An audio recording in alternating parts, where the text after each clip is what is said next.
Ladies and gentlemen, welcome to the Title Tuesday, our weekly appointment with lots of top Grandmaster, International Master, and all the title players for all over the world.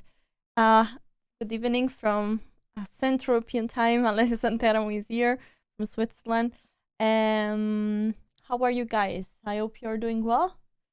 And I hope there is everything good with the audio. We are going to start very soon. There is a good crew there. I see already in the standings a pretty cool crew of Grandmasters, Ikaru included, of course. Number one, with a difference of over 100 from the second. This is not something small. Will he win the title Tuesday? I don't know. I don't bring good luck to Ikaru. Every time I'm here, is not winning. So we're gonna see that. Winnie is there behind with me, with super swag at, and let's see. The game is starting in 1 minute, so we could start right now. Countdown and see. I think it's already 13 seconds. Ooh, that's a small countdown. You see the Winnie the Pooh bear. Nice. Is with the audio all good, guys? Let me know. The games are starting, and they're starting right now. Okay, of course, we will see. We will try to see what Ikaru is doing. He's playing against an international master, so he's starting. So he started with b3, if I'm not wrong. Okay, knight of 3 and b3. I have some fun. I know some person that are big fan of b3 in my streams. They would be very happy to see Ikaru. Actually, now we have some normal opening. Kind of normal. Yeah, mostly here, when white is playing knight d2 and c4, everything is going pretty normal. Let's see. Okay. Yeah, white is developing all the pieces are out. Of course, also pretty quickly the queen goes on d2. Now the rooks are connected, and we can say that the opening is a success for white. Everything is perfectly placed. This bishop on b2 is facing the bishop on g7, which is a very strong piece for black. But now that it's faced by the bishop on b2, that's not a problem. And knight goes to d5. Of course, a beautiful square for the knight. And here I'm curious to see if taking, if there is something with the king, you know?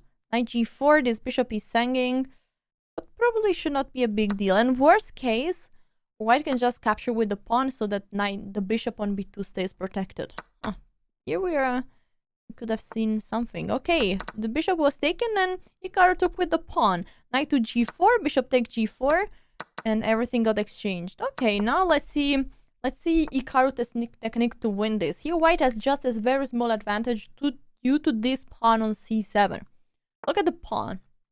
It's weak, so this rook is a bit passive, and now the queen is attacking another pawn. It will not be easy for white to win because there is just one real weakness, and this the pawn on c7. So let's see. Okay, but now maybe a7 is hanging. So because I was thinking that here, if white is taking, there is rook a8, and then the pawn on a2 is falling. But now that the rook is on e7, let's see. Is this pawn, can white capture this pawn, or what I'm missing? Yeah. I have Ikaru in my earphones, yeah. Oh, the pawn on d4 is hanging. On d5, sorry. Ikaru is playing two events. I see. Rook to d4, attacking the queen. The queen is to be moved, and then b7 is falling. So this means two pawns are rolling. This is looking very promising for white. Very promising. Yeah, I will open other boards so that we can follow. Look, one player that always plays the title Tuesday and is doing extremely well. Ooh la la, we have rook take d6. Of course, the pawn is pinned because the rook behind is hanging. So here white is trying to capture other pawns. Let's go to Wonderful Time. He's a very strong grandmaster. Even if he's serving international master, I think he got already the GM title. And is with the white pieces, and here we enjoy the bishop here. Bishop pair against knight and a bishop. And white is probably leading here. Also queen g5, queen g4 could be an idea. Maybe capturing this knight and then bishop f6. I mean, there should be something. Also, it feels like black is having control of the center, but I think that this d5 pawn will be soon a weakness. Look, the d5 pawn is gonna be a problem. I believe that. Queen c6. Yeah, you see, black had to protect the pawn on d5 because not white can take at any moment e5 or c5, depends what is best, and then capture the d5 pawn. So would have been tricky. Okay, we have some incredible time travel for Penguin GM, a very famous streamer here, which is having 10 seconds on the clock, but a crashing position. Will he be able to win this? He's a monster. What is happening? What is happening? What is happening? He's a monster in very few time. 7 seconds, but the time is very few. Is very small. Check, king goes away. How to win this for white? So white is having an extra pawn, but two very strong pawn there. So of course we would like to send this king away, so to give a check to the king somewhere. But it's not so easy because the knight cannot give a check. Okay, but now that this pawn is falling, suddenly there is a check here, so the bishop could come back and reroll towards a4. Okay, king is moving. Also, this rook is looking very bad. Rook a7 only move to save the rook. Pawn could take. The king is a bit scary here, no? Luckily, there is no light square bishop for black, so there is no incredible mate. Isn't this a mate threat? Attention, rook g8, knight take f2 would be a checkmate. How is white going to... Okay, if rook g8, the problem is... If rook g8, that would have been knight take b6. Okay, I think this is the only hope for black, sorry. So now rook g8. Come on. It's basically black's only hope. Yeah, the problem is that it's not even mate, guys, because after this pawn is hanging. So, not even a mate.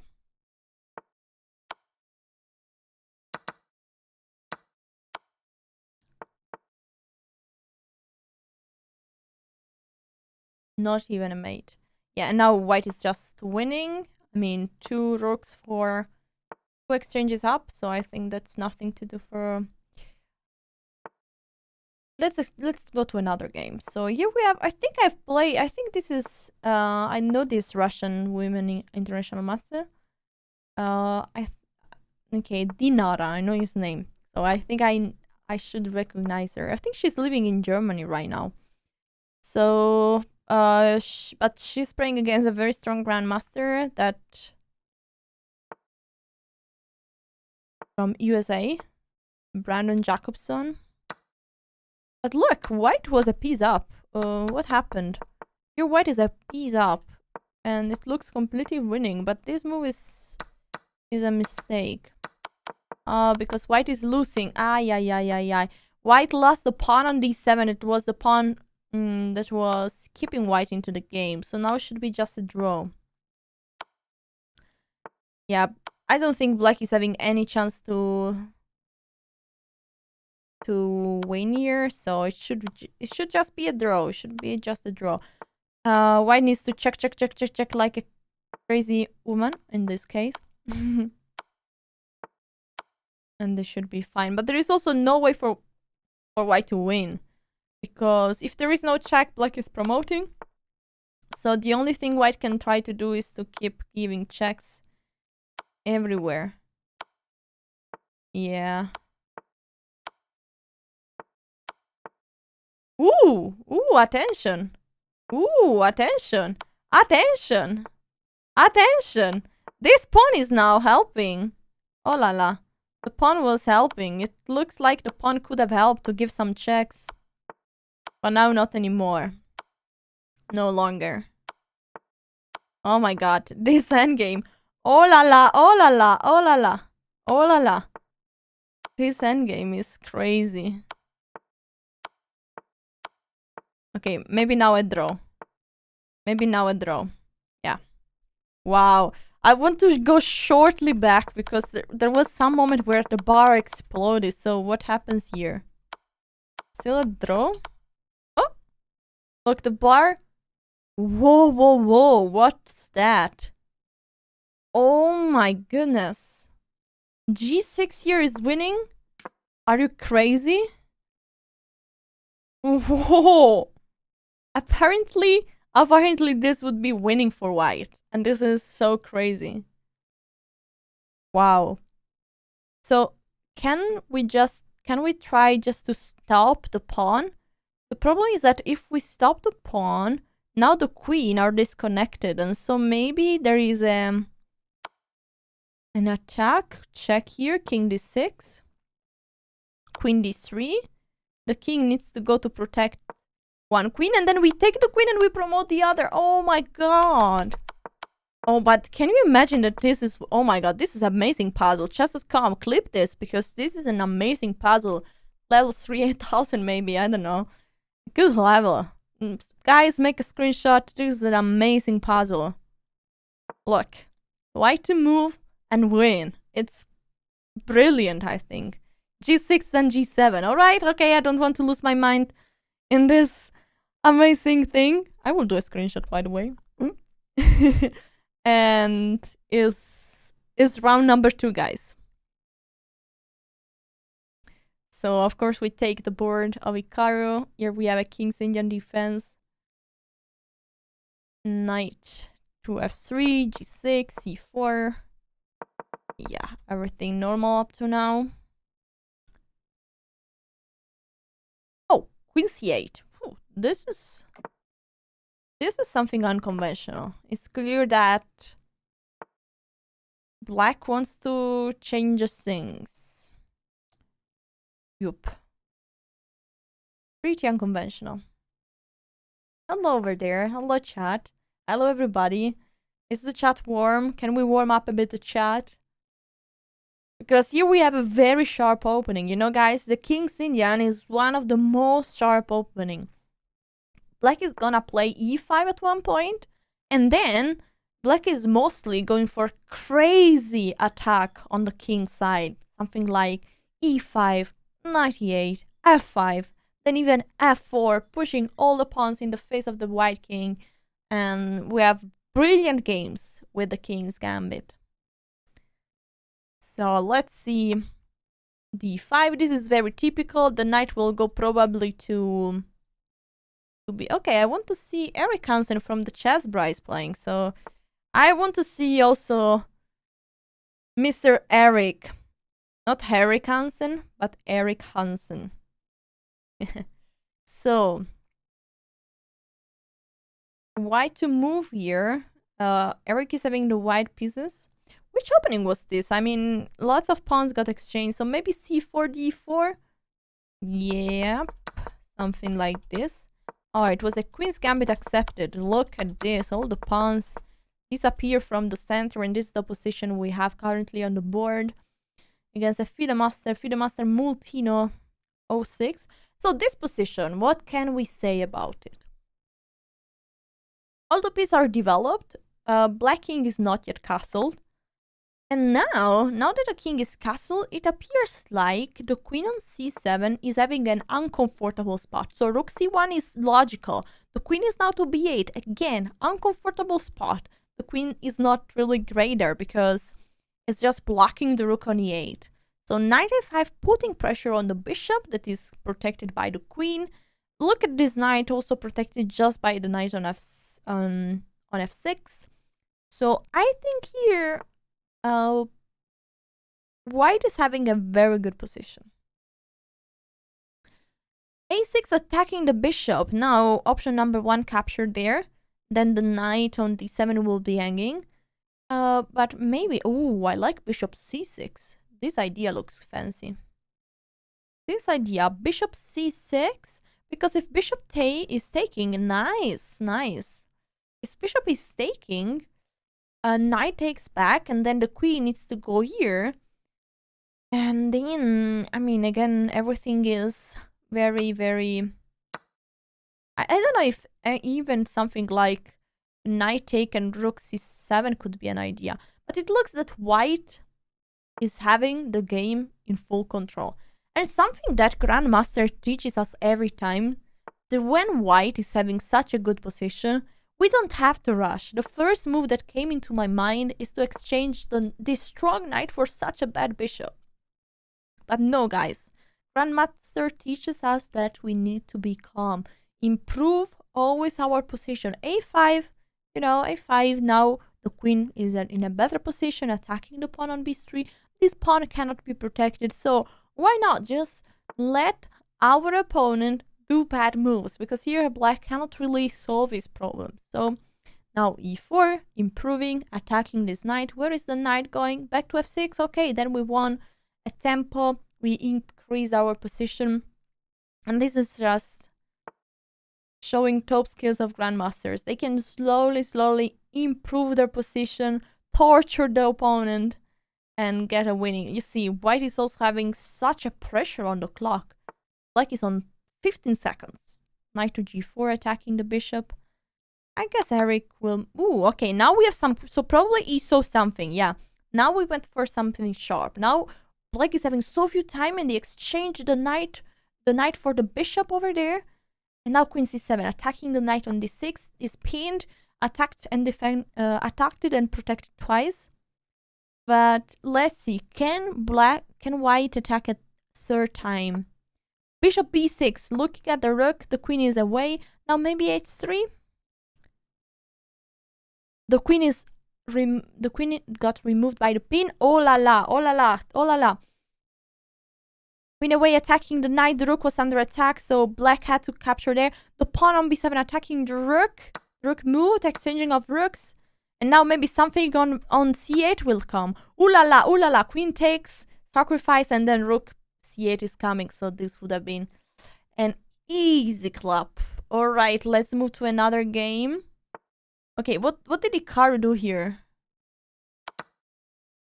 Okay. So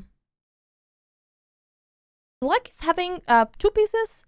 How many pawns? 1, 2, 3, 4, 5 against 6. So white is having an extra pawn. But as I told you guys, e5, f4, f5, f4 is coming. So this is exactly what happened. And now we have a great attack. The knight is going to h4.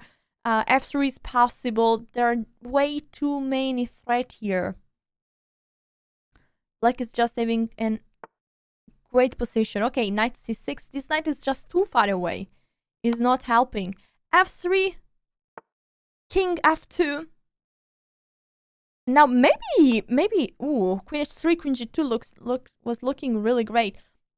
Ooh, and I love the idea of bishop a6, just blocking the e3 square. Now the queen can sneak inside h3, g2, and deliver a beautiful checkmate. GG's to Hikaru. Penguin GM is having way too many queens on the board. A beautiful checkmate. When you can capture a piece, look for better. When you see a mate in one, look for better. That's always a thing. Alright, I think we have very few games still going on. Yeah, we have Grandmaster against FIDE Master. And yeah, black is having a good... Black is having 2 extra pawns, and the white king is very exposed. And now, attacking the queen, and the king, and the rook at the same time. That's a GG. That's a GG for black. Alright, let's see if we have some other games still going on. Yes, we have many games still going on.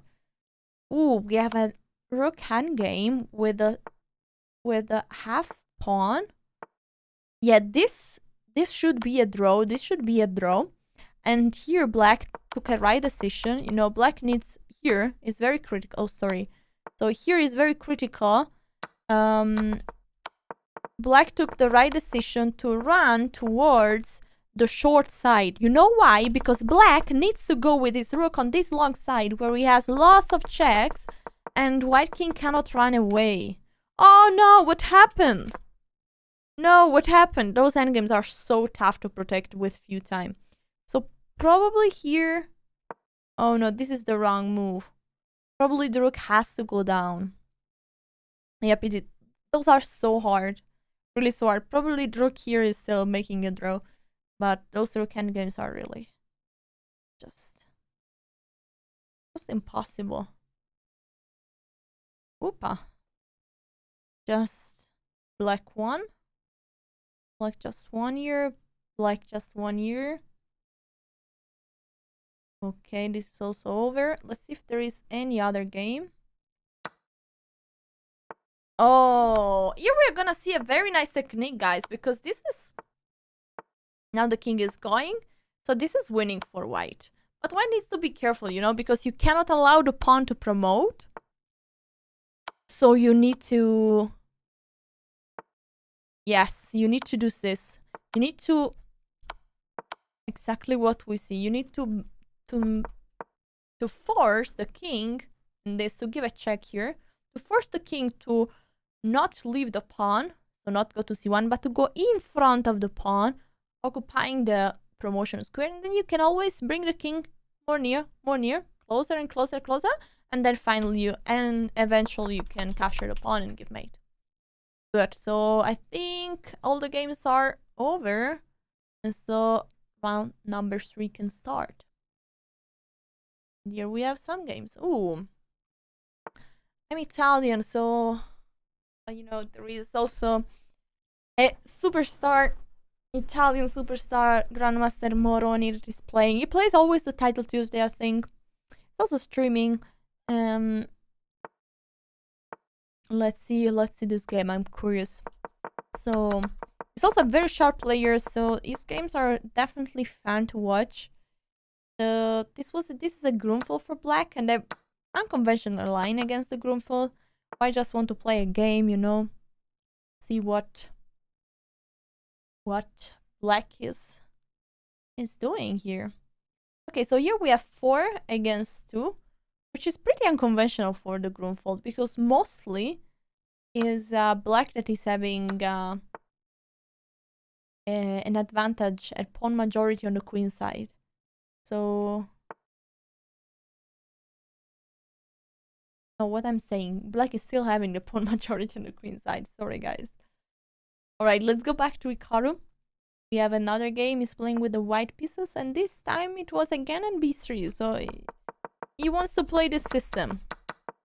You know, not much of a theory, but just a position, and play c4 is also on the board. Yeah, when you don't want to have no theory, when you just want to play something random, go with knight c3, then b3, then you place your pieces exactly like Hikaru did. So bishop b2, e3, then d4, bishop d3, and then you play c4, knight here, and you're definitely getting a position.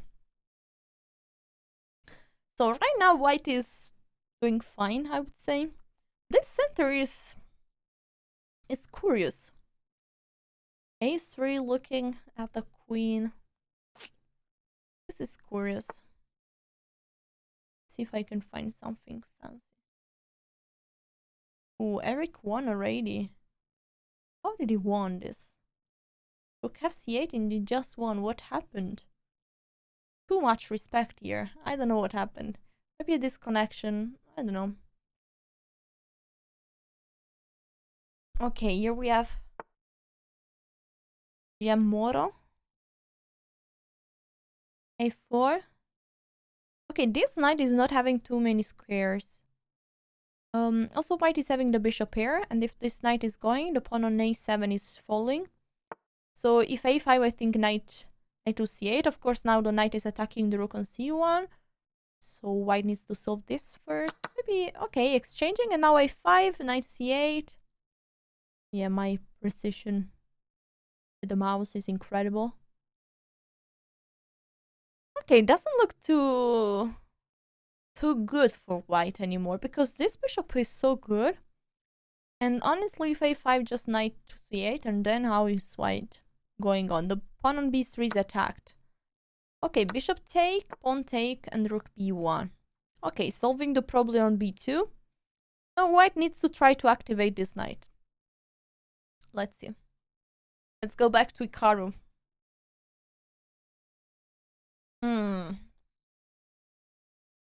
So he managed to push here on b4, c4. Again, this center is a bit weird. I think you will remove the queen from c2 because the queen is facing a rook and you don't want your queen to face a rook. Maybe the queen will go to b2, you know, trying to use this diagonal. Yeah, especially now that the pawn would be attacked, so it would be with tempo. Let's see, but it's not so easy. I mean, I think here, those positions are always very educational because there's not an easy way to go on for white. What is taking on d4? So, I don't think that this is pretty cool and easy because here you capture a pawn. Black is going to capture with this pawn because if not, this guy will be very, very weak. And now white is having just a long-term advantage here. This pawn is weak. This knight is extremely strong now, jumping towards c6. White is having control of the c file. This monster here on d4 is attacking a very vulnerable point so that the bishop on i8 has to be passive. So white is just doing amazing here. Okay, now winning a pawn. Now look at those two passers. Oh my jinja. Ooh la la. Yeah, this is not too good. Not too good. I think this will be just a matter of pushing pawns. Push, push, push. Okay. Alright. Two bishops pair on the board. Yeah, but now bishop c7 and pawns are going.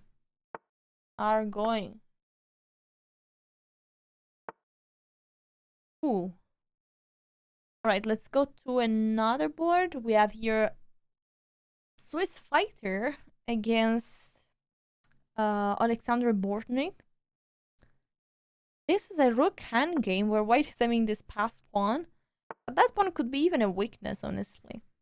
And then, if this pawn will ever be lost, I mean, king here is not, but maybe rook f8 is a thing here. Whoa, why not rook f8?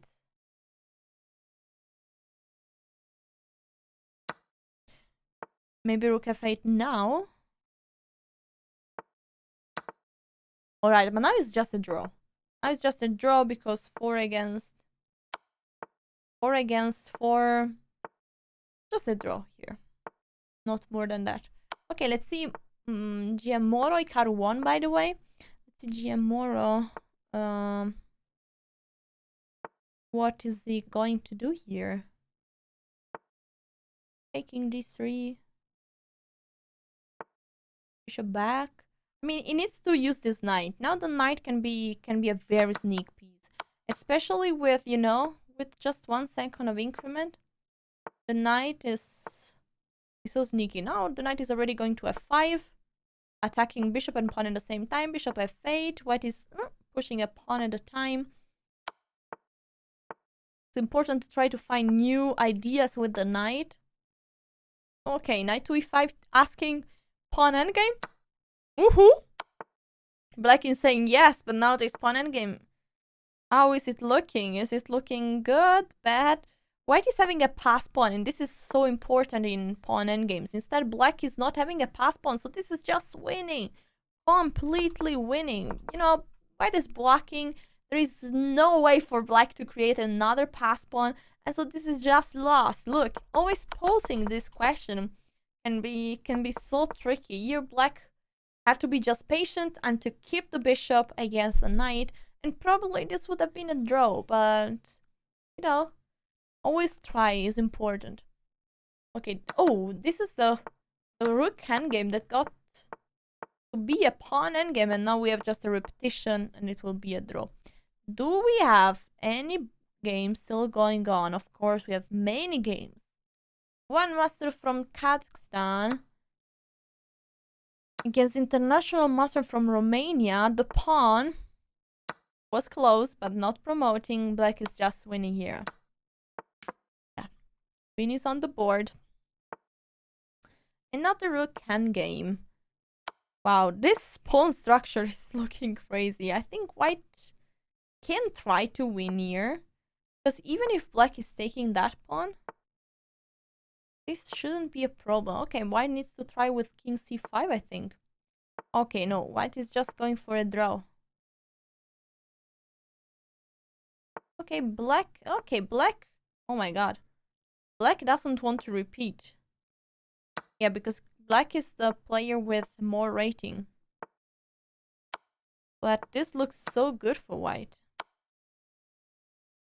So white has at least a draw. Ooh, now. Ay, ay, ay, ay, ay. Those pawns are falling. Look at the time. Preview time. Oh my god. This is mate. Oof. Oof. So black wanted to repeat. No, white wanted to repeat. Black didn't. And black got mated. So be careful when you want to. This is so painful, and it happens so many times. You want to win at all costs, but then you don't take a draw in a position where you should take a draw. I think I have lots of experience on that. Yeah. Okay, so this is an end game with rook and bishop against rook and pawn. This should be pretty drawish. But they will play for hours until, you know, Chess.com won't say, hey, yeah, it's 50 moves. But now I think we might have the 50 moves. Now we might have just some repetition, because we got to a position where this pawn cannot be pushed further. If not, white would even risk to lose. So black will just give checks. Yeah, black tried to see if white was going to play d7, but white was not going to play d7. Ooh la la, the time, ooh la la. Oh my god, those players are brave. Oi, oi, oi. Oi, oi, oi.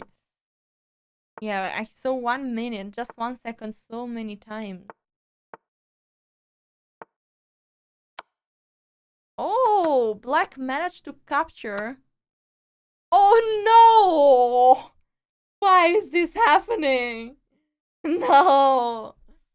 My goodness. So black managed to give a check, and now no way, the rook is hanging, but white just moved the king. Oh no.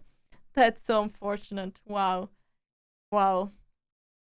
But you know, under time pressure, everyone can just make a mistake. Okay, round number 4. Round number 4 is here, guys. So already we have two grandmasters facing each other. In all the first boards, we have how many players? We can have a look at the standings. You see, we have lots of grandmaster. How many players with 3 out of 3? So I think we have around 40 players with 3 out of 3. So which is a good number. Alright, so this opening carries with the black pieces. What did he play? A Sicilian. Oh, we have a Neither. A Neither with h4. Oh, look at this. h4. Oh, I know. Look, here. Once I tried to study the Neither with the black pieces. And Grandmaster Roland from Netherlands, you might have seen him in many podcasts, he told me, good luck. White is having around 16 replies here that are fairly good enough for white. I mean, at least draw. And so it's incredible how many moves can white play here against the Neither. So it's a very hard opening to play. Okay, but here this is turning very sharp. So h4, then a4, then knight to d5, the pawn is hanging, queen to f3, attacking the knight, and also looking at this rook over there, knight to c5 and bishop c4. Now, the queen is looking at the pawn on f7, at the rook on a8. This bishop is helping. This knight might jump everywhere over the rainbow, delivering a discovery check. Are we going to see something very cool here for white? Is white having something? Ooh la la. Bishop to g5, just stopping this pawn to be pushed. I don't know if there was something better here. I mean, the evaluation bar says that white is doing fine, but it's not easy to find something here. Bishop g5, looking at the pawn. I don't see. I don't see. Okay, long castle for white. Knight to e5, attacking the queen and the bishop at the same time. Whoop. Queen e2. Protecting the bishop. Okay, this is going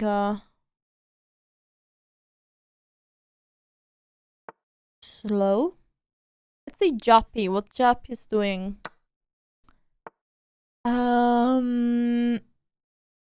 Black is having one extra pawn here. No, sorry, white is having one extra pawn.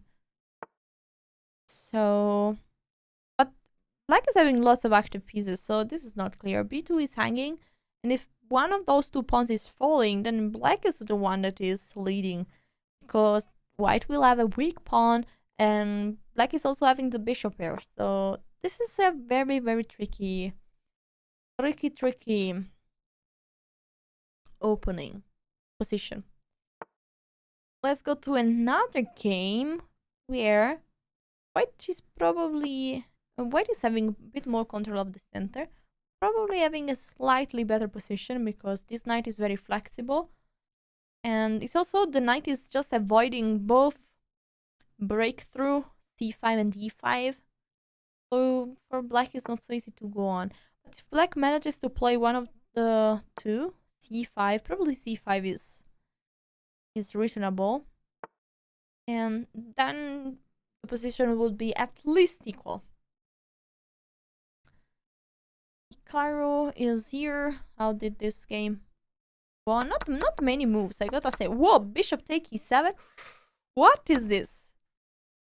This, and now if queen take, what is happening? So queen takes? What is happening? Knight f... Ooh, knight f5. If queen takes, knight f5, attacking the queen and the d6 pawn. Ladies and gentlemen, have you ever seen a sacrifice on e7? I've never seen that. Whoa. Whoa, whoa, whoa. What is Hikaru doing now? So... yeah, Hikaru is in a big crisis. Took with the queen. The knight is going to f5. He gives the check on d3. But now, bishop take d3 should just be winning, right? Yeah, queen takes, bishop take. And d6 is still hanging. And white is having... white will soon have an extra pawn here. Okay, at least knight take d6. Maybe even knight takes g7. Yeah, I think knight take d6 check is the best. White is taking some time to think. King to e7, maybe rook h1. Rook h1 will appear at the moment. Also, rook to d5 looks cool. Okay, now this pawn is just hanging. King is away. White is having two extra pawns. White needs to be careful to those. Rook d3 attacking the knight. Going for the king. White is going for the king. Bishop d3. Rook take f7. Another pawn. 3 pawn up for white. Are we going to see Hikaru down? Oh my god.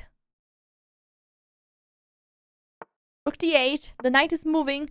Rook to d2. Trying to have this. And now, guys, we have mating threat. g5. This knight is falling. Bishop e2. 2 rooks on the second rank. This knight is so strong.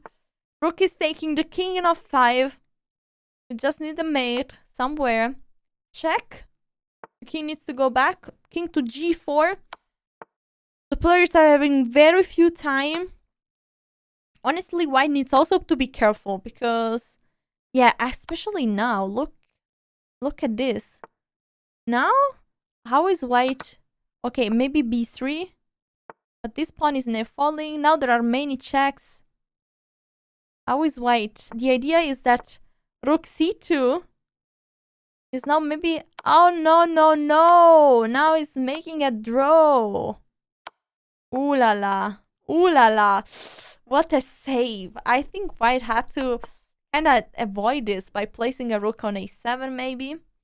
But, ooh, this was risky. Really, Ikar was so close from losing this game. We have still more games going on. Two Grandmaster facing each other here with the black pieces. We have Eric and many pieces, so that's just a GG. Let's see if we have... Oh, Eric just won this game. Yeah, other. Again, two Grandmasters. Rook endgame. Black is having an extra pawn. The pawn is going here. Guys, this is a Philidor position. White is just blocking the pawn, the king to advance. And once the pawn is advancing, we just will give check. Okay, now we have the pawn endgame and we will see the technique. It's always important for blitz. Every time you can do something, just go up and down with the king. Up and down. Just don't go on f1. If you go here on f1, this is losing. Because now the king is going away and black is promoting. So remember this trick. I will explain tomorrow pawn endgame. I will do a master class about pawn endgame and I have this prepared. But here you need to go up and down and it's just an easy draw.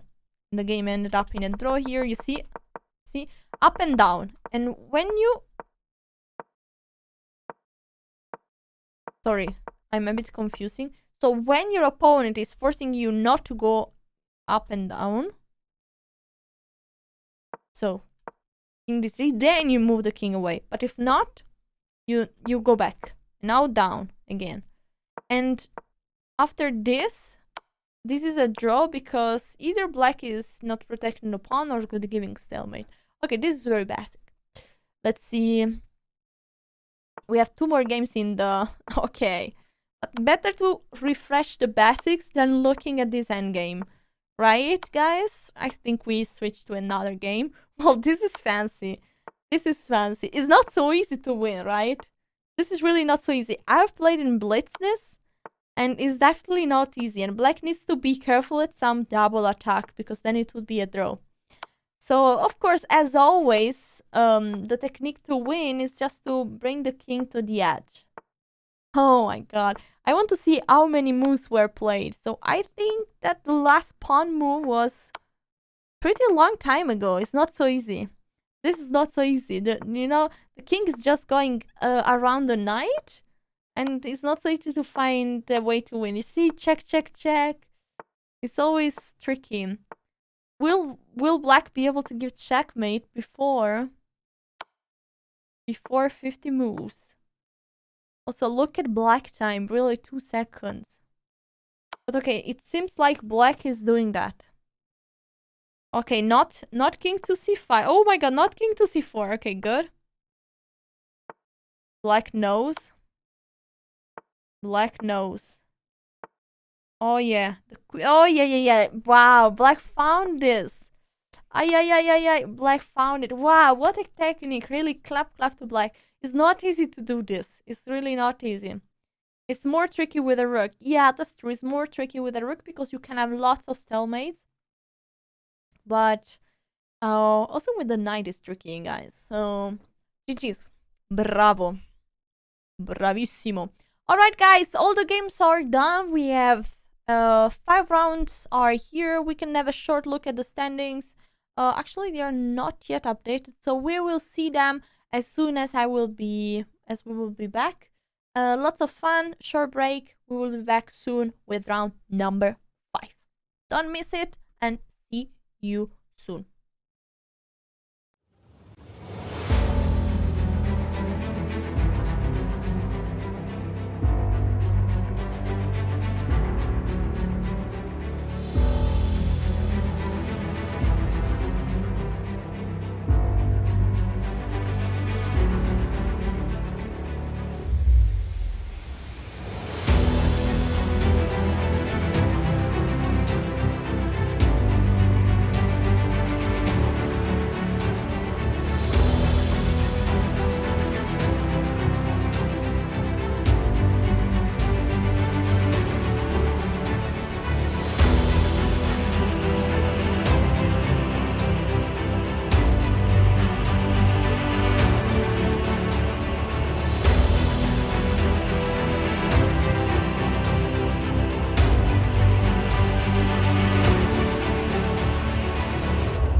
Hello guys, here we are back. We are ready to go on.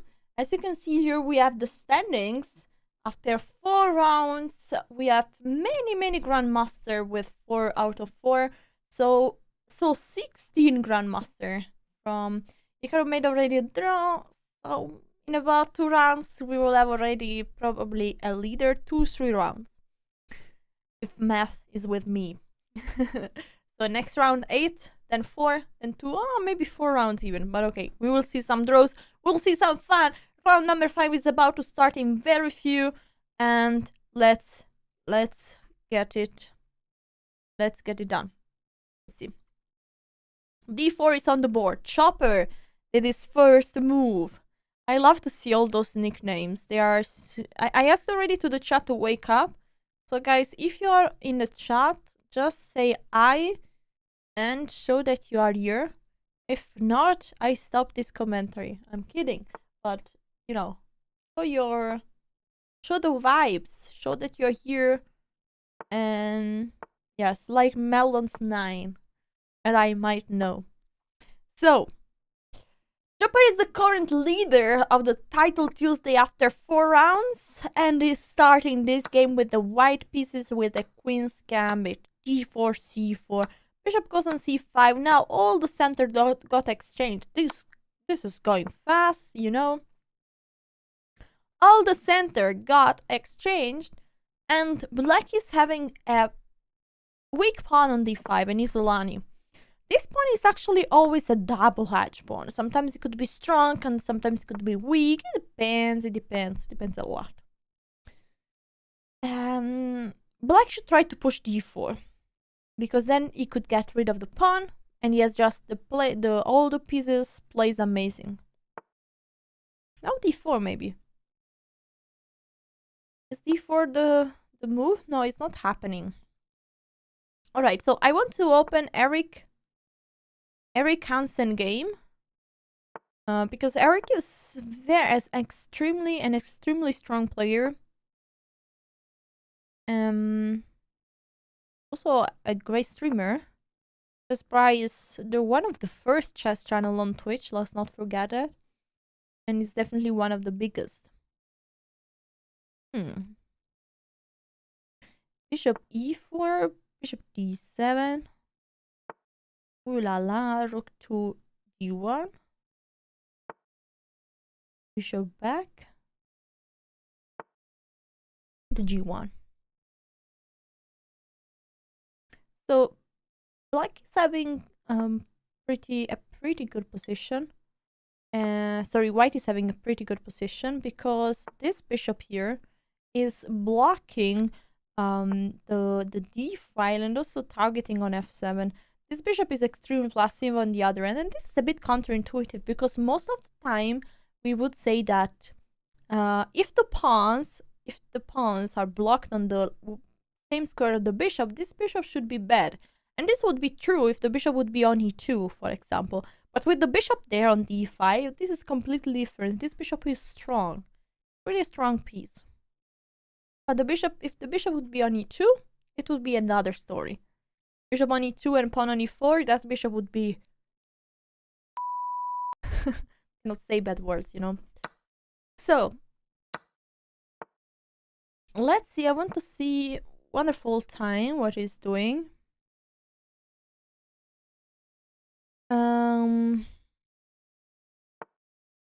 He's having a wonderful time here. I'm not sure. I mean, this position looks so blocked. It's crazy. No? I want to see from the white pieces, so I will flip the board. Anyway, Eric won or not yet. Not yet. maybe it will win, maybe not. Actually, it's a piece down, so or do I see something bad? What? So he just lost a piece, or okay, he's a piece down. My bad. I think I brought him bad luck. Okay, so let's see how the game went on. So, the rook is hanging, but now 2 pawns for a... 2 pawns for a rook, and this pawn is passed. This is a tough position for black. We have this other position. White is having an extra pawn. You see 4 plus 1 against 2 plus 2. So it's 5 against 4. Extra pawn is very strong knight. White is clearly better, but very far away from being a winning game, because for white it's very tough to have a pass pawn. So at the moment you don't feel the extra pawn. And also this bishop is a strong bishop. This knight is good, but also this bishop is good. So, you know, not so easy, just slightly better for white. Okay, now we have an endgame. And I think that in the endgame the chances for white are higher. So it's good to exchange the queens. f3, king f2. Okay, exchanging rooks is also good. It's also pretty fine. Maybe rook d3. Okay, because I'm a bit scared, skeptical about rook to c3 at one point. This move is good. a4. Look, this pawn is pinned because the bishop on b7 is hanging. And now white is threatening to capture here. One pop, pop, pop, pop, and to win another pawn. Now, this is winning. This is winning. You know why? For 2 reasons. White is having 2 extra pawns, and generally 2 extra pawns are enough to win. And also, white is having the knight, and the knight is performing greatly if the pawns are just on one side. Because, you know, the knight is controlling so many squares that are very close to each other. Right? Okay, I'm not able to... They are moving so fast that I'm not able to draw arrows. The knight is controlling so many squares very near to each other, and also the knight can switch color, so it's much more flexible than the bishop, especially when the oh ho ho! And I didn't mention that the knight is the swindle piece. Yep. So now you see, easy. Of course, I always say that the knight is the swindy boy. Okay, this was a draw by repetition. I think check happened. And here we have a rook hand game. Pawn up for black. The pawn got just captured. Wow. Wow. So beautiful way. I think it was good. Like to yeah. I like rook b6. Yeah. And black won by timeout. Here is very easy now to win for black, I think.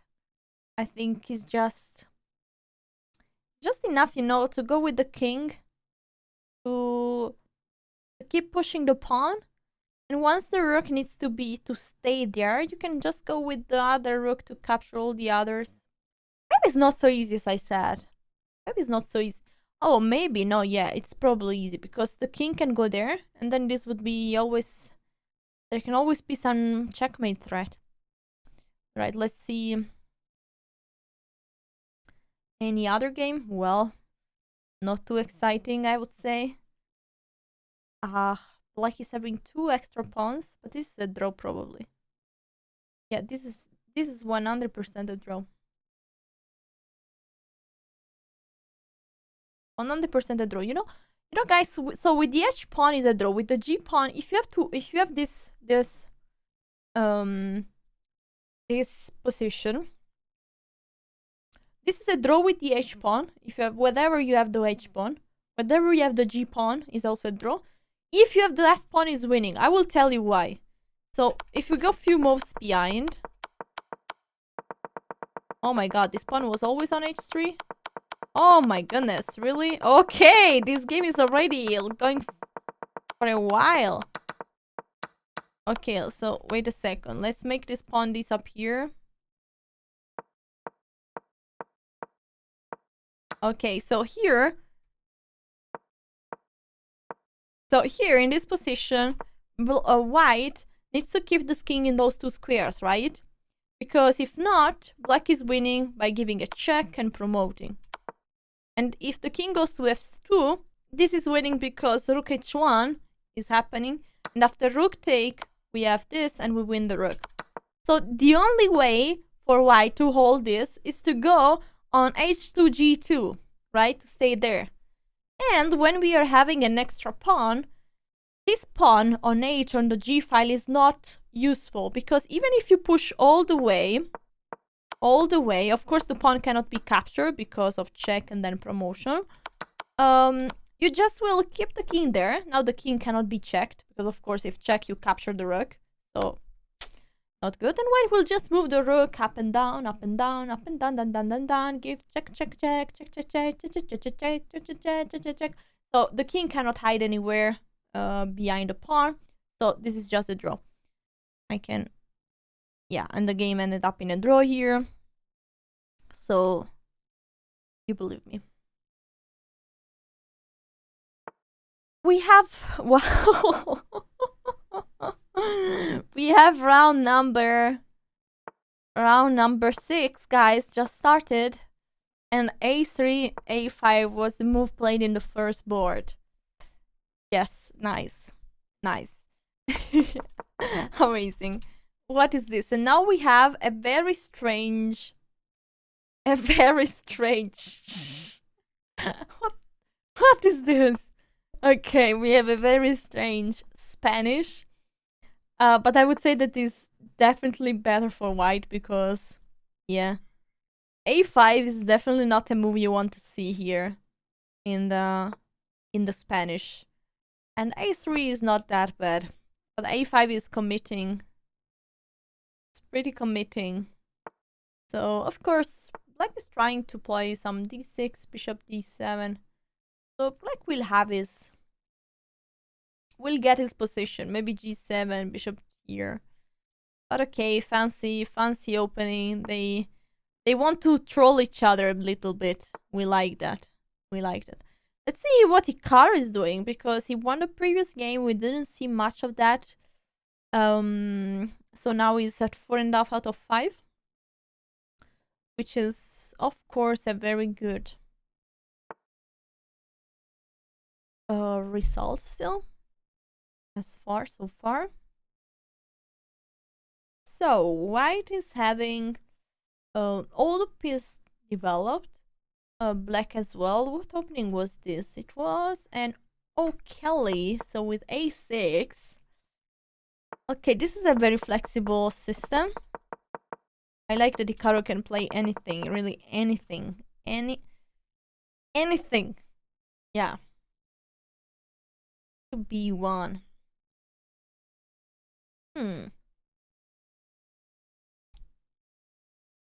So I think this is a pretty calm position. Black will play at one point d5 or f5, but need to be prepared. This pawn need to be protected. Look at the queens looking at a6. So you know, black needs also to be careful, because those pawns here are a bit weak. So I'm curious to see how this game will evolve. Because once all the pieces are out, you need to have a plan, right? And so what's the right plan for white here? What's the right plan for black here? I would say that the battle is around the center. So it's not so easy for white to push on d4. Because of course 2 pawns are looking at that square. And probably this is just easier to play for black, because black can play d5, black can play f5, even if I don't think f5 should be played at the moment. And b5 is played. I like this move, just blocking this diagonal so that this pawn on a6 is not vulnerable anymore. The point on b5 also was vulnerable, and it's not really giving so many squares, because it's giving away the a5 square. Okay, go to take it if you want, but it's not too important. So I think b5 is a very instructive move. Just slowly going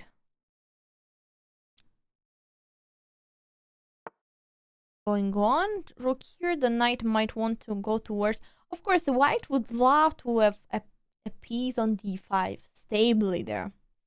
But this knight is having a long trip till that square, and once he gets there, he will be captured. So, probably with the bishop. Not a big deal. Yo. Bishop a1, knight to b3. This is fancy. By the way, bishop a1 is nice. Giving to the rook another square so that bishop a2 is nothing. Knight to b3.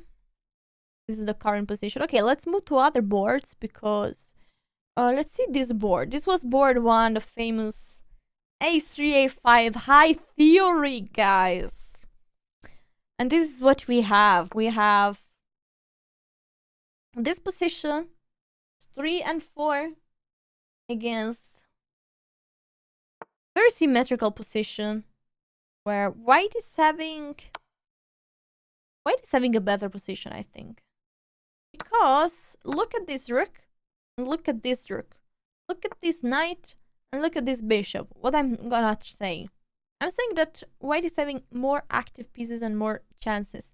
Now is critical because this bishop here looks like it's blocking everything and so that the rook is going back. But not, guys. This rook cannot leave the a file because the pawn on a5 is hanging. So that's the point of everything. This knight is stronger because he's attacking a pawn. This bishop is also attacking a pawn. But b3 can be played and now this pawn... Yeah, b3 is played. Now this pawn is attacked. The bishop has to stay passive, protect the pawn. And maybe white can try something. Yeah, g4, trying to create no new chances. Now g5 is the threat. The pawn is pinned. Now h4 will be played probably. Yeah, with the idea of g5.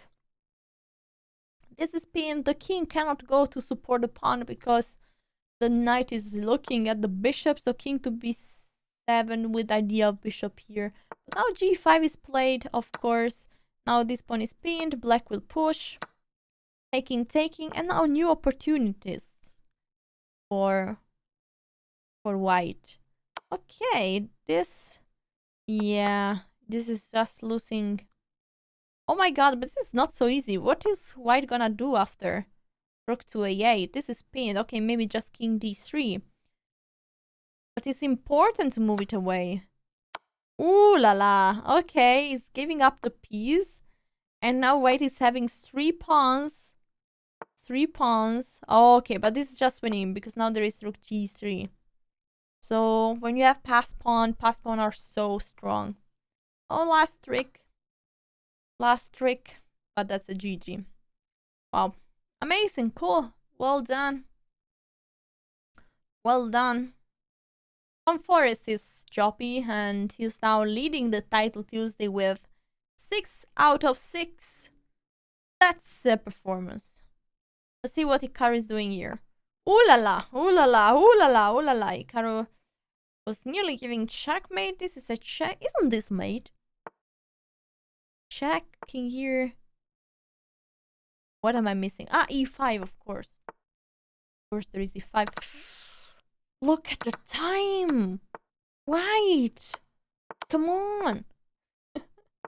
This is going so fast. It's crazy, but now black is just completely winning. Wow. Sometimes it goes so fast that you don't even understand how things are going on. Yeah, black will just promote a pawn or the other, or yeah, even give away a bishop. I think black literally doesn't care. Yeah, GG's. Which pawn to promote, which piece to sacrifice. Black can do anything there in that position. Okay, GG's. We have still some games going on. Oh, GM Krikor, a big star from Brazil, is now having this pawn endgame, which is post-jump. Is a draw, right? Yeah, there is no way to advance here. No way. Just a draw. Just a draw. So what do we have? Who do we have? Do I have some name? Ooh, I know this MVM. I've played so many games against him, but he's completely lost. Ooh la la. Ooh la la.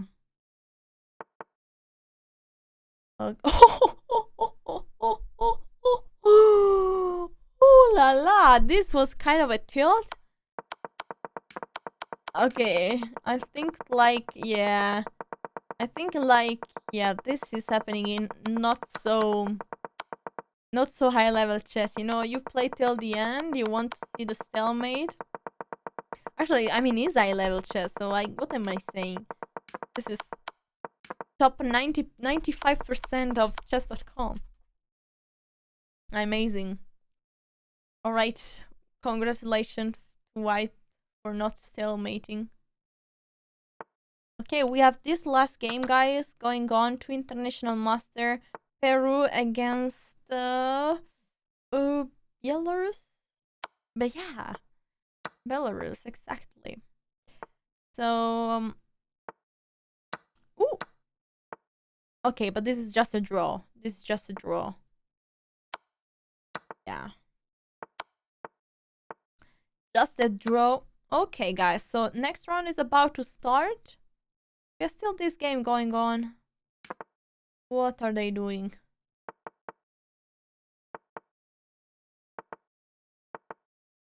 What are they doing?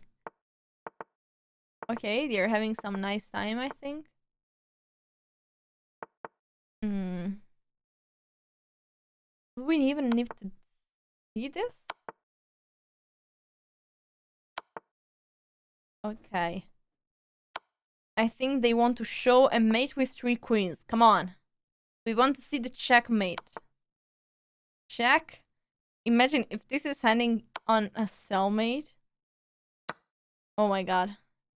If this is ending on a stalemate. Okay, I don't have to see this game. I think we don't have. Alright, so the next round is starting soon, guys. Let's have a look at the standings. Because we have amazing. So we have Grandmaster Joppy, Grandmaster Aminta Batabae, and Shield 12 that are leading with 6 out of 6. And probably we'll see 2 of them playing against each other and then 1 playing against Ikaru that is at the 4th place with 5 out of 5. We have a lot of strong Grandmasters still fighting for this title Tuesday. Everything is open. Now, chat, what's your bet? Who is going to win the title Tuesday? In the meanwhile, we are close to an end here because, yes, we have the checkmate. We have the checkmate. So easy. Easy. Easy. TT, Troll Tuesday. No, I don't think so. Wow, what a mate. And it's fun that I'm looking at the comment on the Chess.com chat. Some people got pretty angry. I understand it. But, you know. Let's just enjoy the bright side. So we have Joppy against Aminta Batabae. And I think Hikaru against Shield. Yeah, so those are the top 2 matches that we need absolutely to follow because, you know, guys, the winner of the title Tuesday might be in one of these 4. Between one of those 4 players. So this opening was a B3. I mean, it looks... Sorry, I'm laughing because you started the previous game with A3 and this with A6. Amazing. Okay, you can play really whatever you want in chess. Whatever. You can do whatever you want. Nice. Okay, let's see what Hikaru did actually. Okay, also Hikaru played with B3, the same system. And okay, I want to flip the board to see Hikaru's side. I think we saw already lots of things. Lots of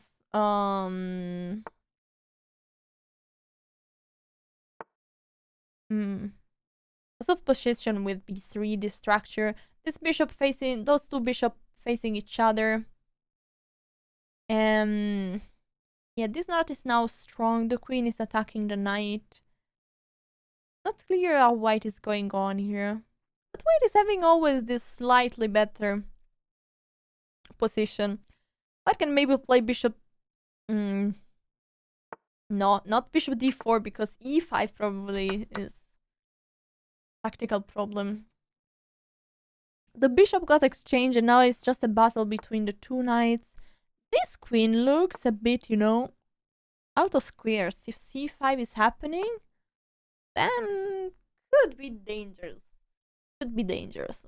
Probably that's nothing, because the queen can at any moment just go back to the party to chill, you know, in some safer square into b4. Okay, now we see it. Ooh la la, 2 rooks for a queen. Ladies and gentlemen, what do you think is better? What do you think is better? Write 1 if you think that the 2 rooks are better. Write 2 if you think that the queen is better. What would you take? 1, 2 rooks, 2, the queen. e6, protecting the pawn. Rook back on c2. a5. Not so easy. To c1. g5. Well, it's not really a good option, a good reply. Knight to c5, trying to exchange the knights. I will say my opinion. So, I would prefer 2 rooks. If there would be 2 open file, I would prefer 100% 2 rooks.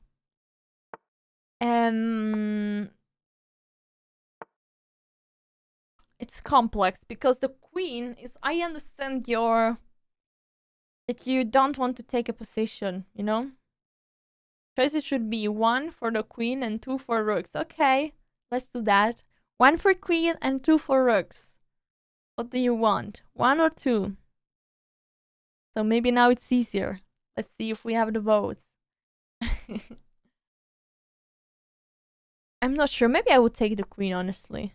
I'm changing my mind because, you know, the queen is a sneaky piece and is so flexible, so fast. And the only thing that rooks can do there in this position, the only thing, really only thing, is to have 2 rooks on the 7th rank and to attack pawns, 2 pawns, and to capture. But this is never gonna happen, never. Never, never, never. And black is having always at least a perpetual if the 2 rooks are going away. So I would take black all the time. Viva la donna.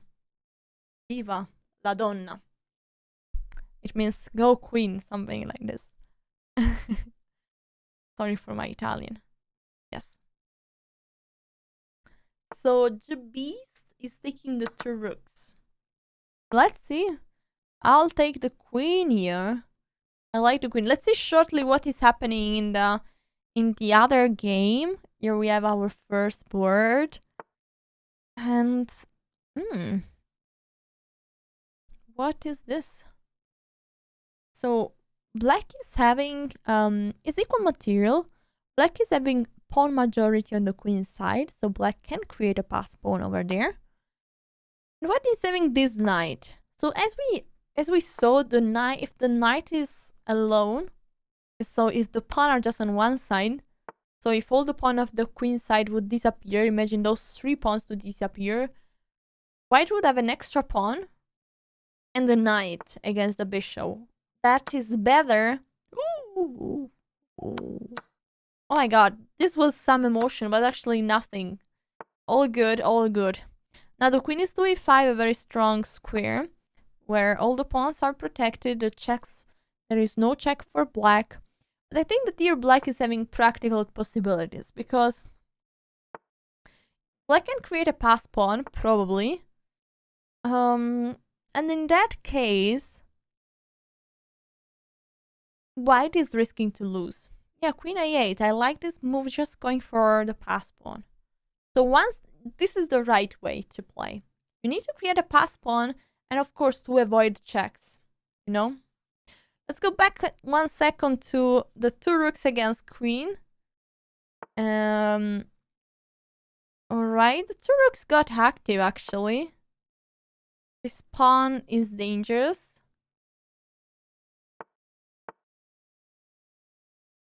Yeah, now black wanted to do a perpetual, but black is very close to a perpetual. Yeah, and now black can just move the rooks, the king. Just move the king. Okay, this pawn is falling. Ooh. Yeah, the pawn is falling. And now the hopes for black. Oh my god, is white giving checkmate? Oh no, white is giving mate. Oh my god, the two rooks won the battle. There is no perpetual check here, guys, because this square is controlled. Oh la la, oh la la, the Turks won the battle. Congratulations to JBs in the chat here that did vote for the Turks. GG's. Black has possibilities outside pass pawn. Yeah, that's true. Okay, let's see. Oh, two queens on the board. And here, the pass pawn became a queen. So you see, guys. Alright. Congratulations to Foreest to win. For winning this game. Now is the sole leader of the title Tuesday with 7 out of 7. But is gonna face the big boss in the next round. So be ready, guys. Go to take the popcorn because round number 8 is gonna start soon. And we know what we are gonna see. Oh, we have still a few games going on. Oh no, again. Oh, not again. Not again. Not again. Please give mate. Just mate, please. Just checkmate, you know. Just a checkmate. Woohoo! Guys, remember, always go for a stalemate. Always, all the time. Go for it. If you don't go, you know, it's never happening. Okay, this should be winning. This should be winning. Maybe. Maybe. Maybe. Maybe. GG's. Alright, we have just... Okay, all the games are gone, guys. So, we are ready for round number 8.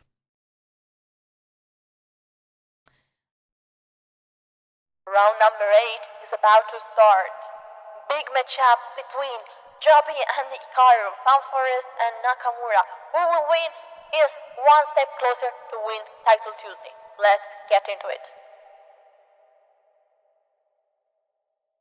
And of course, A3 is on the board. We weren't expecting anything different than this. A3, just like this.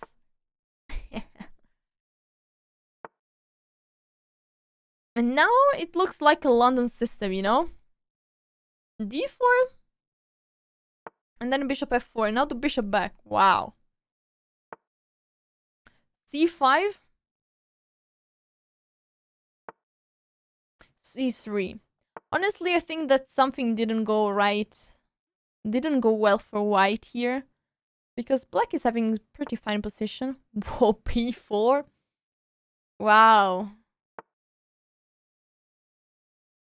This is a big amount of craziness. This is a big amount of craziness. Look at those pawns. What is this? A5. The bishop is gonna be moved. The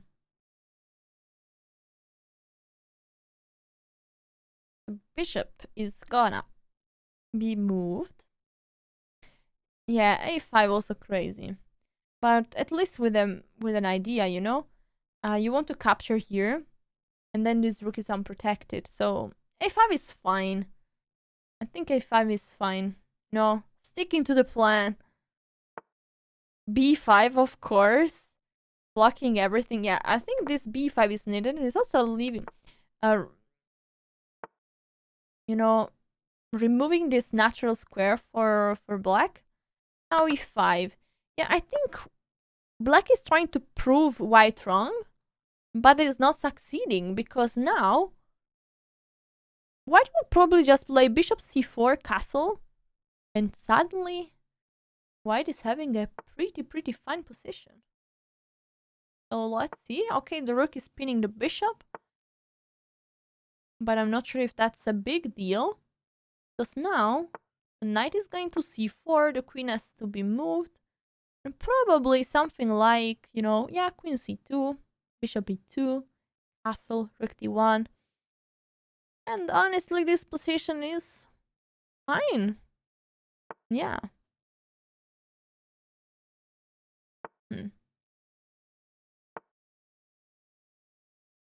b6 with idea of bishop g7, bishop e3, bishop b7, knight goes back.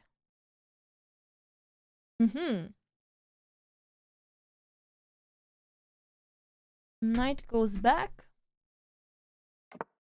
Long castle, of course, absolutely.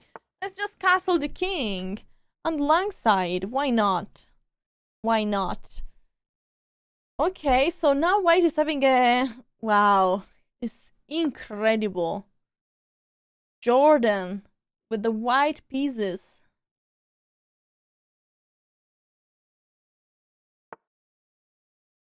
Bishop e2, connecting the rooks.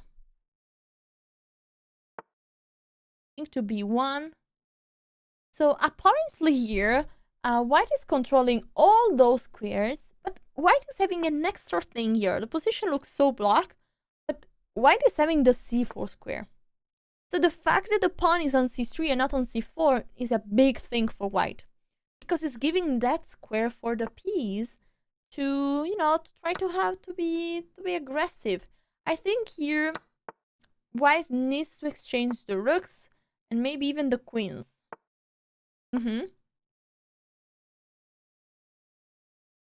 But maybe that's not the right idea. Maybe better to do rook d3. Something like the rook d3, queen d1. And then go for it. Okay, bishop f6, protecting the rook. Rook take. Now queen d3 probably. Placing the queen on the d file. A square to penetrate could be the d6 square. But that's currently controlled. Of course, h5. Again, I think Hikaru is having a very tough position now. Yet the bishop, look at this maneuver, amazing. Bishop going towards h3. Bishop c8 blocking the idea, but now the queen is going to d5. Ooh la la! Bishop e6, queen a8. Guys, this is getting sharp. Attacking, the knight is protecting, going back. The other knight is protecting the knight on c4. But now this queen, look, the queen is in the back black camp. The queen got inside. I'm not sure if this is enough, but this is definitely something. So now white is trying to bring other pieces. So probably the bishop and then maybe a knight here. This is starting to look spooky for black. If Jorden Foreest is winning this game, it would be leading with 8 out of 8 with 3 rounds to go. That's a big moment for him. The queen got exchanged and knight to b8. Is this pawn a weakness? Is this pawn a strength? If this question will decide the result of this game. Knight to d5 check. Bishop take. The pawn is now supporting. Ooh, check here. The pawn could not have been taken because it was probably risky. Some checkmate. Look at this.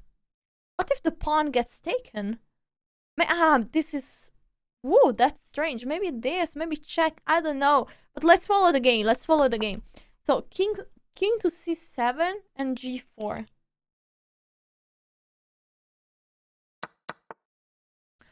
f5. Guys, now white can have also a pass pawn over there. This is looking bad for black.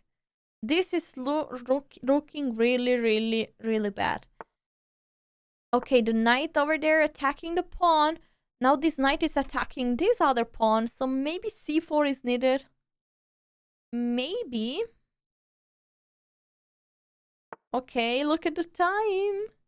Ay, ay, ay. Okay, knight to f5. Now this pawn can be pushed. The king is trying to keep under control the pawn, the e and f pawns. Yeah, it feels like a Zugzwang. Or a kind of Zugzwang. Now, ooh, oh my god, now d6 is happening. So Hikaru had to push, but now d6 is happening. Ow. White won by resignation. That's a GG. Congratulations to Jorden for winning against Hikaru and getting at 8 out of 8 after 8 rounds. Is the sole leader of the event. The second place is having 7 out of 8. So we're gonna see 3 more rounds of him and if he's gonna win the title Tuesday. But of course, this round number 7 is still going on. There are still lots of games. So let's see if somebody can catch him. Maybe somebody can try to catch him. Yeah, wonderful. So, for example, wonderful time is having currently 6.5 out of 7. And so if he's winning this game, probably not. You might catch him. Yeah, white is losing here. White is losing. Rook down now. So no, guys, nobody's catching him. Jorden is 1 point ahead everybody. Yeah. Yes, Eric Hansen is tied for the second at the moment. I want to see the game of Jean Moro. Okay, here black won. This pawn is just becoming a beautiful queen. Okay, last game, guys. Just this game is going on. I don't know why it's still going on. Because, yeah. Okay. Okay, GG's, guys. So, wonderful time lost. And so this means that Jorden is the sole leader. We are gonna see 3 more rounds. Will Jorden van Foreest win the title Tuesday of today, October 12th? We're gonna see this after 3 amazing rounds, but before this, a short break. See you soon, guys. Take the popcorn.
Hello, everybody. We are back. I'm back. I say we, but we are back. Yeah, Winnie and me, of course. We are both back from a very short break because we are exciting.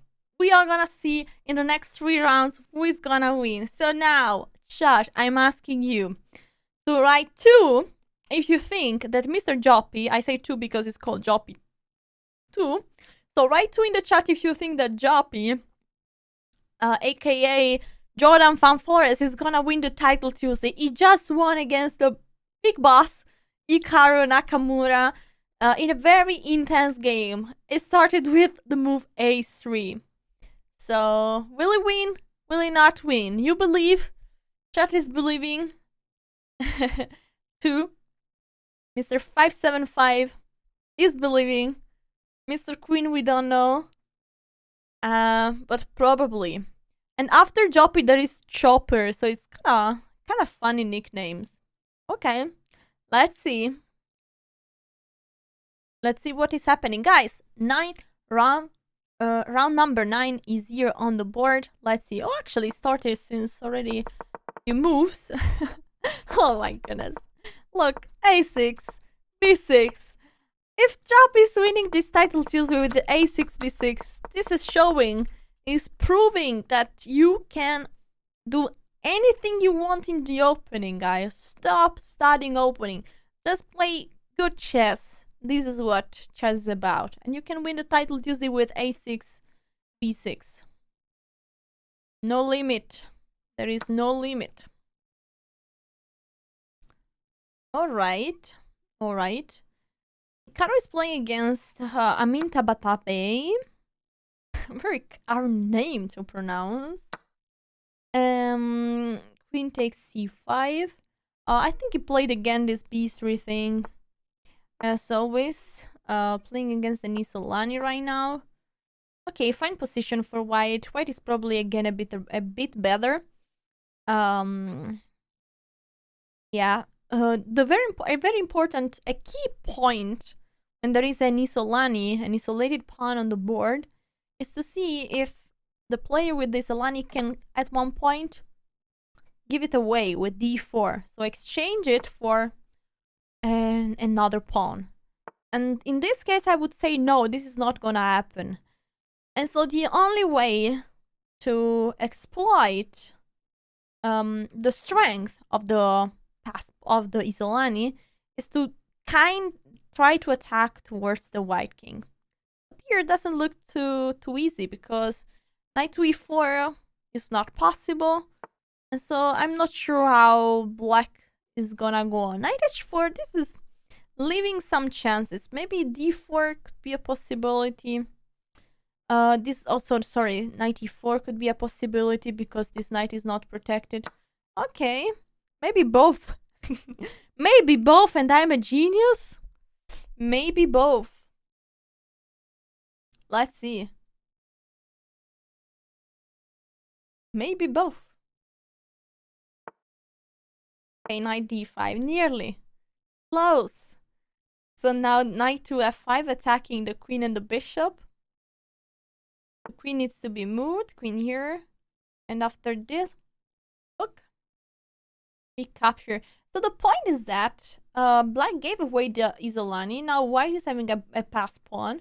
Sorry, an isolated pass pawn. But look at this bishop, is so blocked. The queen behind is also blocked. So White is playing for dynamic factors. Dynamic piece activity. Black's favors activity over material. Let's go back to board number 1 because we want to see what Joppy is doing, the hero of tonight or today. So pass pawn here. White is having an extra pawn, so hard time for Jorden. Now the pawn will be taken. Nope. Attention, guys. Attention. Attention. Always be careful in chess. If the pawn would have been taken, whoop, bishop here. So the pawn is protected, But I think that pawn will fall at one point. So now probably rook f8 could be an idea. Or just knight take. Okay. Rook f8. If white is exchanging, then the pawn will fall. Will fall. This might end up in a draw. Might just end up in a draw. Yeah, is knight take gonna be a move? I think so. I think they are looking at the pawn endgame. This should be just a draw. But now we will see, guys. We will see the technique because there are lots of pawn moves. And so I think it's not so easy for for black, sorry. Because if we push here, maybe b5. Yeah, b5 is the right way. Probably. Because now black can keep the opposition. Black can kind of play h6. Let's see, it's not clear to me. It's not clear. Ah, probably this is now. Yeah. We're going to have a staring contest. I'd like to see some content, some comment in the Chess.com chat. Okay, and now it's just a dead draw. Now it's just a dead draw, you know? Yeah, black doesn't need to be, you know, greedy. Ooh, okay. Black can be greedy. Apparently. Okay, black can be as greedy as he wants. Queen to d4. Alright. Pretending to...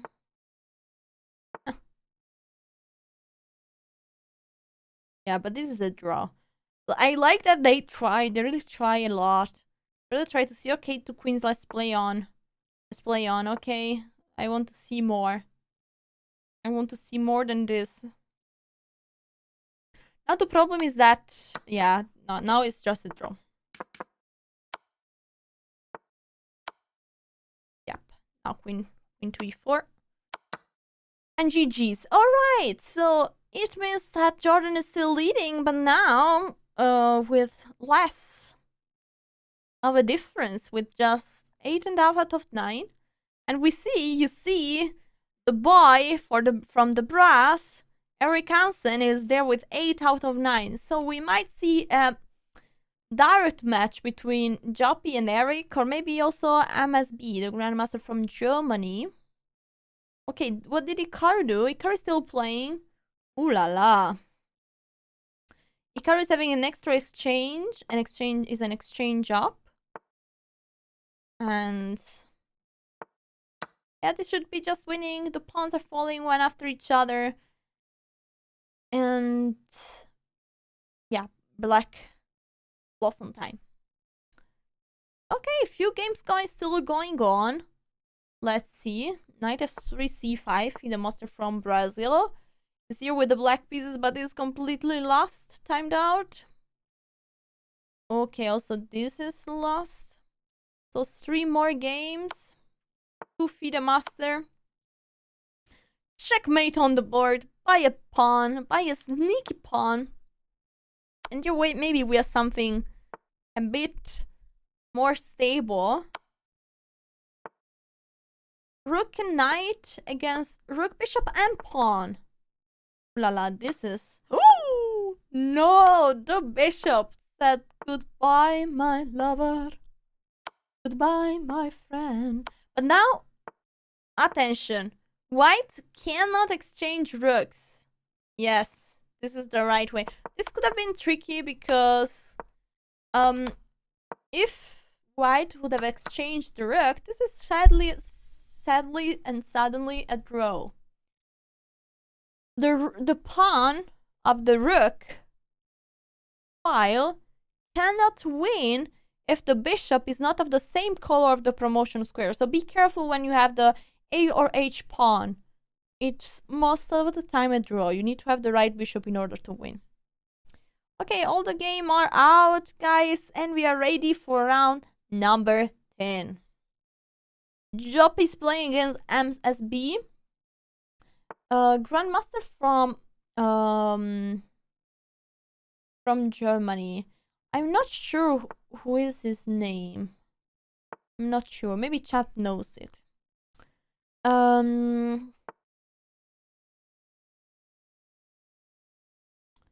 This opening d4 a6. Okay, we know that Jorden just going for it.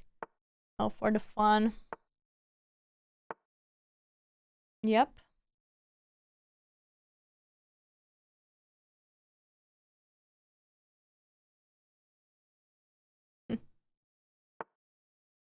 Bishop here. Matthias Bluebaum. Oh, thank you so much. Thank you so much. So,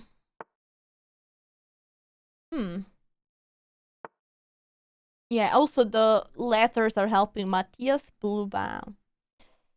So, a4. So this position is a now we are in a sort of Queen's Gambit. Of course, a6, a4 was a bit strange. This rook on a7 is a bit strange. I think we can agree that white is better here because black played lots of strange moves. Also, black is not yet castle. He's behind development.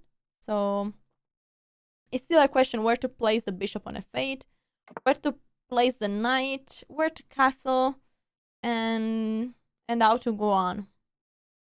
Also, this rook is feeling not too good there. So I think white is better. Maybe white will try to open the center even with e4. Okay. Attention now at the knight on h4. I want to see Eric Hansen. Oh, I thought we might have seen Eric Hansen against Hikaru. But we have Eric against Shield 12. So, what opening was this? Let's shortly have a look. Okay, it was a g3 array with c4. So let's go to the current position. So here we are. So those rooks are getting inside black position. Yeah, white is an exchange down. Whoopie poopy. That's not good news because white is having just one pawn to compensate the exchange down. That's not enough most of the time.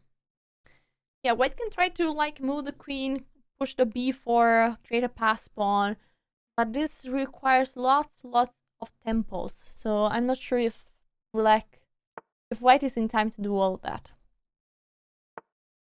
I want to have a short look at the Ikaru's game. Playing against Alexander Bortnik. With the black pieces. Maybe this was a Vienna. I don't know. It looks to me like a Vienna opening. The queen on e3. Not really attacking. Okay, for sure we need to say this pawn is isolated. This pawn is weak. Is vulnerable. Maybe the bishop could go on c5. Maybe d5 could be played. I like this. Knight take d3. That bishop could be very, very dangerous. But now black is having some problems. This knight looks like having the best square of his life. And this pawn, look at him. Going for h6. And h6 I think will happen. How can you... Why not? Why not? Okay, knight b5 attacking the queen. The queen goes back. Ooh la la! Ooh la la! The moves played by white. Those knights just sneaking inside. It's possible to take on d8. If knight take d8 and queen take b5, how is the knight going back? Yeah, that's why white prefer to play rook b3, and this is again rook c3. Sorry, again very destructive. This rook cannot escape, and so we are not in a hurry to capture that rook. Let's secure that after rook take d8 and queen take b5, we can just go back. Knight to c6, because now the square is controlled by the rook. So nice move. Very nice move. Oh, let's go back to board number 1. Joppy with the black pieces. Now the position changed so much. Everything got open. Now Jorden is castled. You know, those knights are also sneaky pieces attacking the queen. The queen has to move. That queen there is not looking too comfortable. I would be scared with the queen on c5. Okay, repetition. Are we gonna see a draw? Nope. And now, where's the queen going? Queen is going to a3. Not a draw. Jorden needs to try to win this. Yeah, if the queen goes to a3, yeah, the queen has to go there. Because if the queen would have gone to a3, probably there was knight to c4, guys. Attacking the queen and the rook. Alright. Queen c8. This queen is not having many square left. Opa. That queen is having an headache right now. Queen take a5. Knight to c4. Attacking the queen and the rook. The queen goes back to e7. The rook is now hanging. But Jorden wants more than that. He wants the full queen. And he's getting the full queen. Because after rook a8, the queen has no square. And now the rook got the queen. So white is having an extra queen. The rook moved because if not, that would have been a bit too much. But now I think he pre-moved and blundered. He lost another rook. This is a catastrophe. Black is just a full queen down. Wow, what a performance by Jorden van Foreest that is gonna win the game number 10. The round number 10. And so he's gonna go to the last round with a great performance of 9.5. I hope I'm not talking too early, but I think this should be easy. Mate on g1 incoming. Few seconds here for Matthias Bluebaum, and the mate on g1 is on the board, and Jorden van Foreest is leading the title Tuesday with an outstanding performance of 9.5 out of 10. In the meanwhile, guys, we don't know how, but Eric from the Chess.com with all the Chess.com team managed to win this position with the white piece. It was an exchange down, but probably this rook got trapped over there. Probably the rook didn't have any more square. And yep. White is also having 3 pieces for a rook. So that was a huge thing. Okay, Karu is having a very, very strong. Ooh la la. Ooh la la. Here we have a rook against bishop and 2 pawns. This is so hard to protect. This is so hard to protect. Yeah, I think Hikaru is winning one more time, one more game. Yep. That's just winning. Now this is just winning. Okay, so Hikaru is winning this game. He will be having 8.5 out of 10. And I think that we are going towards the last round, guys. Last round. We will have Jorden van Foreest against Eric. We have very few games still going on. So we will put one on the board. Swiss fighter against Grandmaster Moroni. All the way from Italy. And I think here... Hola! Oh, it was a mate, guys! Ooh la la! Ay, ay, ay, ay, ay. Black had a mate? No. No way. It was a mate. Ouchie. No, no, no. Oh, no. No, no, no, no. Okay, okay. This was very tough for White to defend. It was clear that at one point the rooks are falling. GG's, GG's. I think the games are over. Yes, guys. Ladies and gentlemen, last round. Jorden or Eric? Who will win Title Tuesday? 1 if you think Eric, 2 if you think Jorden. And I think it's really about them. If Eric is winning with the black pieces, he will win the Title Tuesday. If Jorden...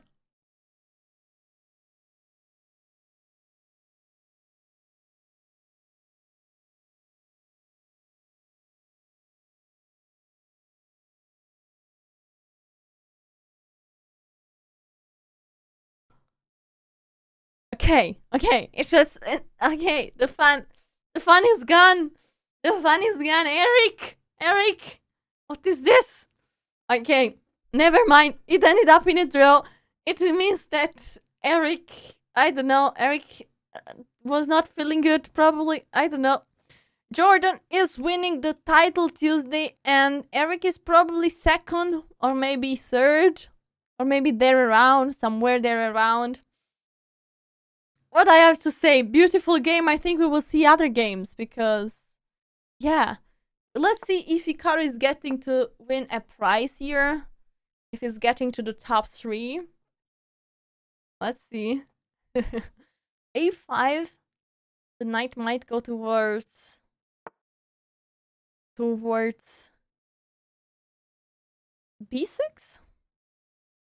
Yeah. Knight to B5, knight to D2. Yeah, the knight can go... There is a B6 square that is interesting. This opening is a Benoni. I think this is a Benoni. It's an opening that I'm starting to play. Very dynamic for black. I'm curious to see how did that bishop, how did the knight get to B5? So it was a Benoni, yeah. Benoni with these 3, knight A6, knight C7, then A6, and then knight to B5. Okay. Now we have this position. Yeah. Okay, I think the knight on b5 is a good thing for black. Because mostly black is struggling with space. And so having the knight out here that can at any moment be get exchanged or go to d4 is, I think, a plus for black.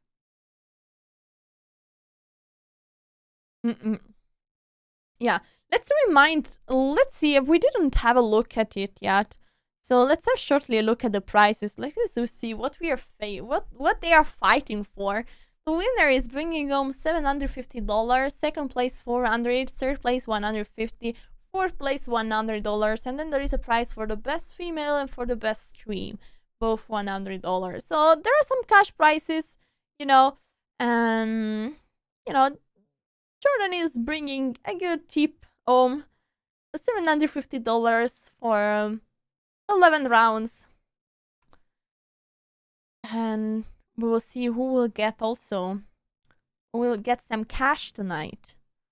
So Hikaru needs to win this game probably in order to get to win a prize.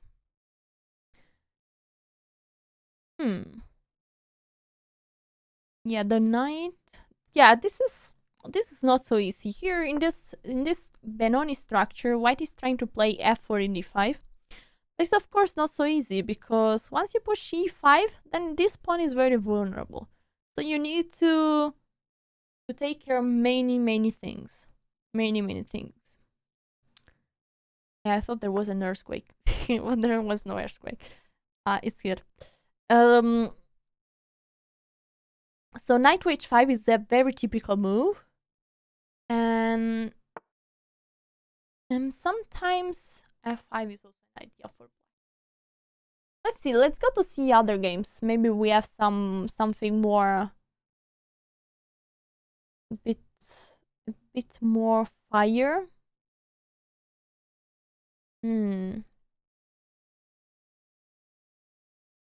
Let's see.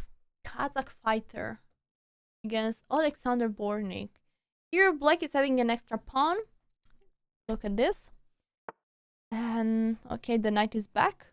So black is just better. Extra pawn. The extra pawn is stable. Is there. And so I think black is just better.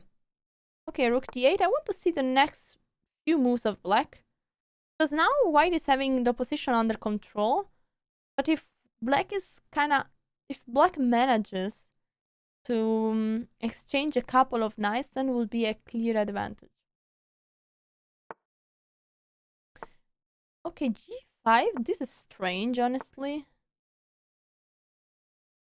Wow. This is very strange. I think this is not the right approach. Maybe I'm wrong. I don't know. Who am I to say that? But I think mostly when you have an extra pawn, you should try to consolidate your position to activate your pieces. But your black is going for some craziness. Okay, but that's interesting for us. That's good. Bravo. We want to see some craziness on the board. So g4, h takes g, probably f takes g. But look at the black king. It's suddenly so open. Okay, now that the queen got exchanged, everything is different because, you know, now the problems for black are pretty few, probably. Also, the pawn on b2 can be a weakness. Knight on f6 I like, trying to exchange the rooks. That pawn cannot be touched. Knight to e4 attacking the rook. The rook is capturing a pawn, but the rook is getting to d3 attacking the bishop and looking at the g3 pawn. This bishop cannot be moved. And if the bishop cannot be moved, things for white are not good.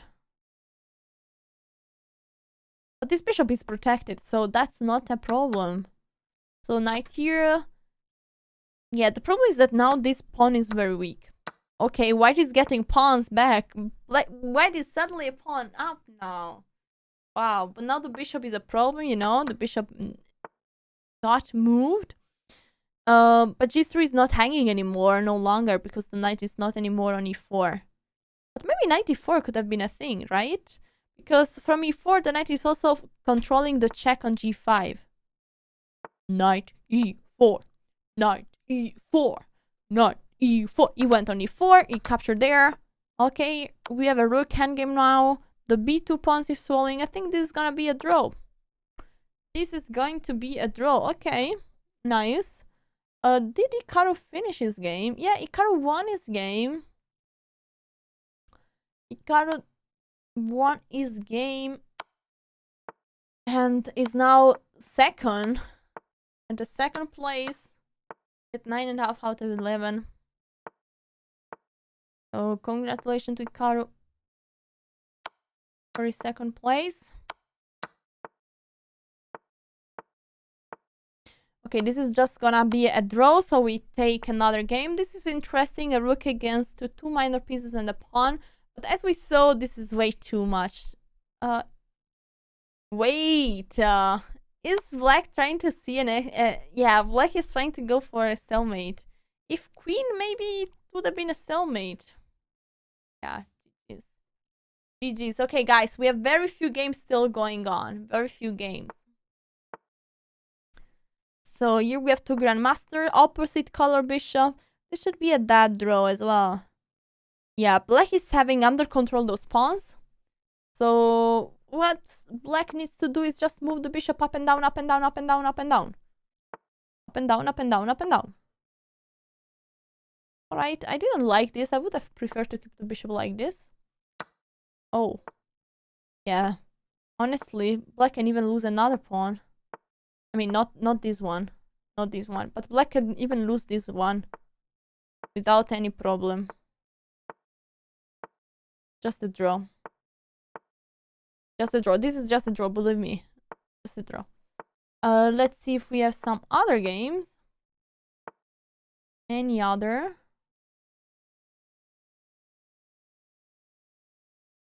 This game?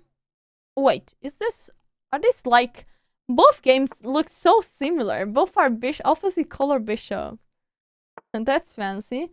But here, white is having, you know, maybe here this could be winning for white. Yeah, because now white should just push. Push. Push. Oh no. Oh no. Oh no. Oh, now push. Okay. Amazing. Just go with the king on g7 and this is winning. But the other one is just a draw. The other one is just a draw. Look, this is just up and down, up and down, up and down for an entire life. Yeah.